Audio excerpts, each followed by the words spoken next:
Hey everybody, welcome to Movie Time, I'm Sean. So The Amazing Spider-Man opened this weekend to just a little bit more than $92 million. That's a really good opening weekend. It's better than the original The Amazing Spider-Man, and so that is a step up. But they did do a lot to promote this movie and put a lot of time and effort into this, and to me, in my thoughts, it's not where they wanted to be. I imagine that they had to be aiming for over $100 million on this one. But overall, that is a good opening weekend, very strong opening weekend. Maybe not among the best, but it is very strong and better than the first. The Amazing Spider-Man 2 is projected to hit around $250 million in his domestic run. Right after The Amazing Spider-Man came out, there was news from an interview that Emma Stone had, and in which this interview she let on to some information that might be quite interesting. She says that her character might not be entirely done. Her character can show up in the future Amazing Spider-Mans. Now, I'm not a fan of them bringing back, characters from the dead. I don't really want that. But what this could mean is that they could do that, or they can be talking about flashbacks. Maybe Peter Parker never gets Gwen Stacy off of his mind, and he's never able to move on. Maybe she's like a constant ghost. Maybe it's like in the movie The Wolverine, where Hugh Jackman's character, Wolverine, is just always picturing, Jean Grey in his mind. Maybe that's kind of what it is, and so he's always antagonized, and he's always got this thought going on there. Maybe Spider-Man has to deal with that. There are a lot of options that are out there. I've heard a few of them. I'm not really into the whole, raising her from the dead. I hope that doesn't happen, but we'll see what happens. This is pretty interesting considering, it came out of the horse's mouth, so we'll see what happens with this stuff. Great news for Power Ranger fans out there. It's been announced that Legendary and Sabin are teaming up to do a reboot of the Power Rangers, the Mighty Morphin Power Rangers. For me, this news is pretty awesome. I remember the original Power Ranger movie. I was young, and it was very popular back then, and I loved the first one. I actually liked the martial arts in it, and it seemed pretty legit. Of course, these movies are never going to seem too legit because they're wearing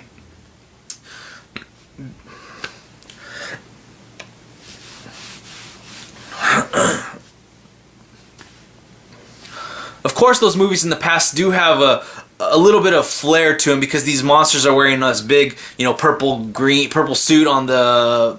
I forgot the character's name, but he's all purple and wearing this mangled face kind of thing, and so maybe that doesn't seem super realistic, but I really liked the action in the movie, and I just liked it as a whole. It had this nice look to it, that was very superior to the TV show. For those aspects, it really made my day back then. It had the second movie, Turbo, and apparently there was a third movie that I don't remember. I'll have to go check that out on Netflix. The profits on the movies increasingly just went downwards, so not a good track record, not a good history for this movie. But the fact is that Sabin is actually teaming up with Legendary. Legendary has a good track record with getting that teen audience into the movie theaters. And I think that if they do that with this movie, they can be very successful. And also with this type of movie, with where CGI is nowadays, I think they could do so many things that they weren't able to do before and make this an actual worthwhile movie. I am actually very looking forward to this. The Power Rangers have been running on strong for 20 years now on TV, and I think regardless of how popular it was in the 90s, they still have probably a very large following as of right now. So I'm very excited about this news, and I can't wait to see what they have in store for us. So one of the best buddy cop movies of all time has to be the Lethal Weapon series. All of the movies are pretty great. I enjoy every single one of them. News is now, rumors again, this is rumors, that there is talks about rebooting the franchise.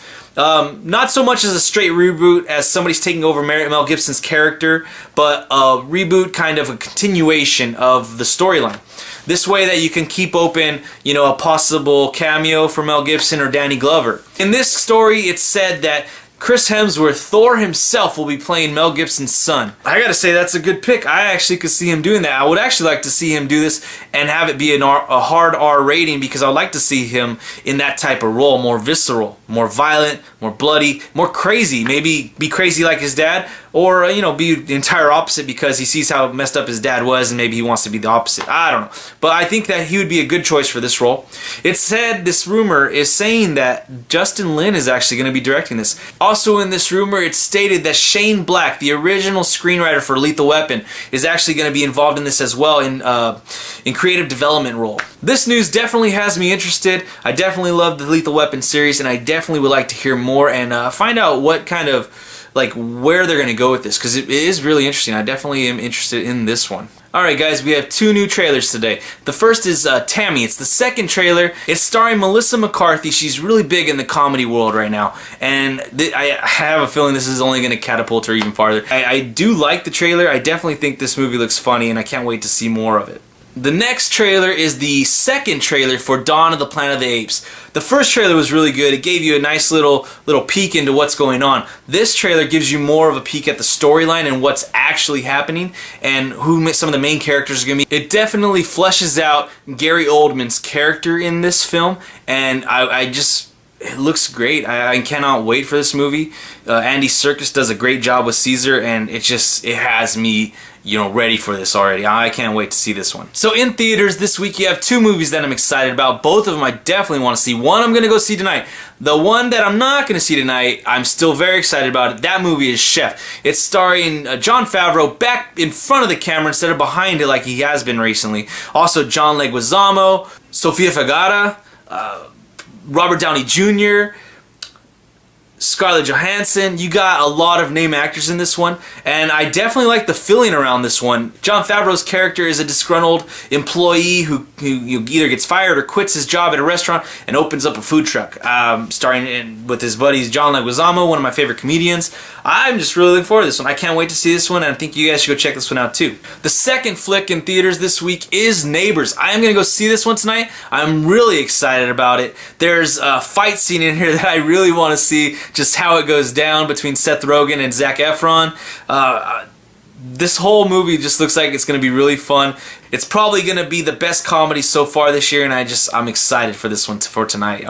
Alright guys, time for Movie of the Week. This week's movie was 47 Ronin. In honor of Mother's Day, I asked my mom, what would you like to watch this week? She said action. So I went down to the Red Box and picked this one up. It was either this or Grudge Match.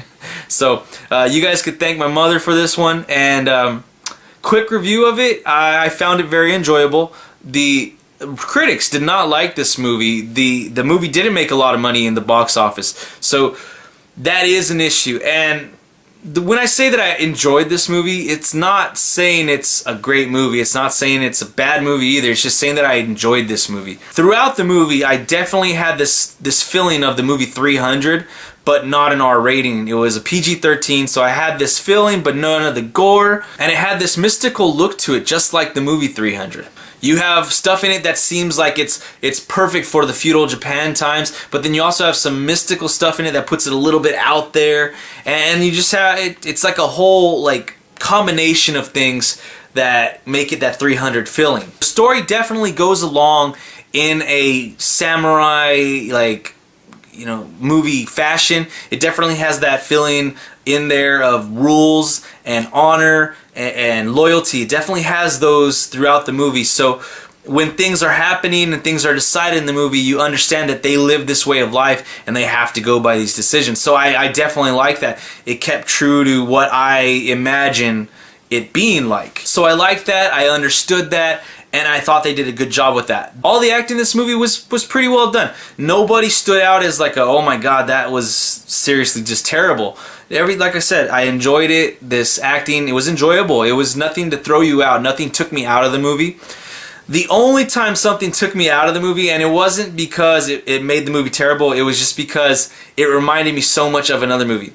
So as I said, the beginning of this movie had all this mysticism. It had all this this loyalty, honor type of laws that they all abided by. Very 300-y. But in the third act, when they're going to stop the wedding, they're going to infiltrate the castle, the only thing I could think of was Robin Hood, Prince of Thieves with Kevin Costner.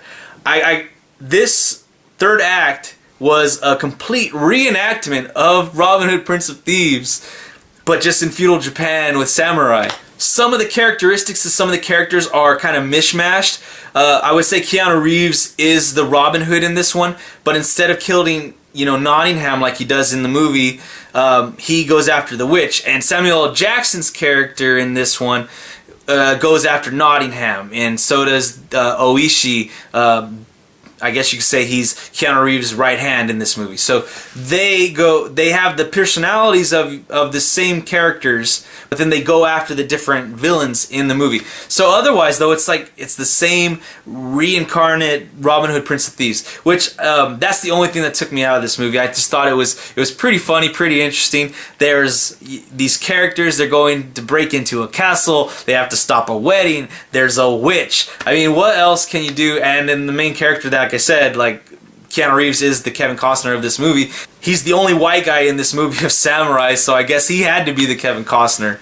Again, like I said though, this took me out of the movie for a moment and made me realize, like, holy cow, this is like a total like knockoff of that. But at the same time, I still enjoyed it. I enjoyed the fight scenes. I enjoyed whether or not Keanu Reeves was able to do all that stuff, or they had to, you know, put in stunt doubles. But I enjoyed the fighting. The sword fighting was nice. I definitely think that this movie would have benefited from being an R rating, and it would have been more 300. And let's say if maybe they went a little lighter on the Robin Hood, Prince of Thieves and gone more with 300 throughout the movie. Again, I still enjoyed the movie, and I definitely think it's worth a rent. If you guys have a chance, go buy a Redbox and pick it up and go check it out. I definitely recommend this to you guys.